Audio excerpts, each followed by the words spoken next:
حدثنا عبد الله بن عبد الوهاب حدثنا خالد بن الحارث حدثنا سفيان حدثنا واصل الأحدب عن أبي وائل قال: جئت إلى شيبة وحدثنا قبيصة حدثنا سفيان عن واصل عن أبي وائل قال: جلست مع شيبة على الكرسي في الكعبة فقال: لقد جلس هذا المجلس عمر رضي الله عنه فقال: لقد هممت ألا أدع فيها صفراء ولا بيضاء إلا قسمته.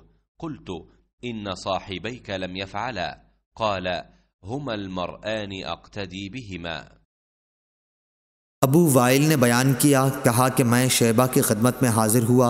दूसरी सनद और हमसे कबीसा ने बयान किया, कहा कि हमसे सुफियान ने वासिल से बयान किया और उनसे अबू वाइल ने बयान किया कि मैं शैबा के साथ काबे में कुर्सी पर बैठा हुआ था तो शैबा ने फरमाया कि इसी जगह बैठकर उमर रज़ियल्लाहु अन्हु ने एक मरतबा फरमाया कि मेरा इरादा ये होता है कि काबे के अंदर जितना सोना चांदी है उसे ना छोड़ूं, जिसे ज़माने जाहिलियत में कुफ़ार ने जमा किया था, बल्कि सबको निकाल कर मुसलमानों में तकसीम कर दूं।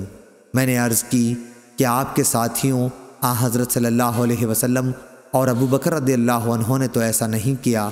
उन्होंने फरमाया कि मैं भी उन्हीं की पैरवी कर रहा हूँ, इसीलिए मैं उसको हाथ नहीं लगाता। सही बुखारी हदीस नंबर 1594।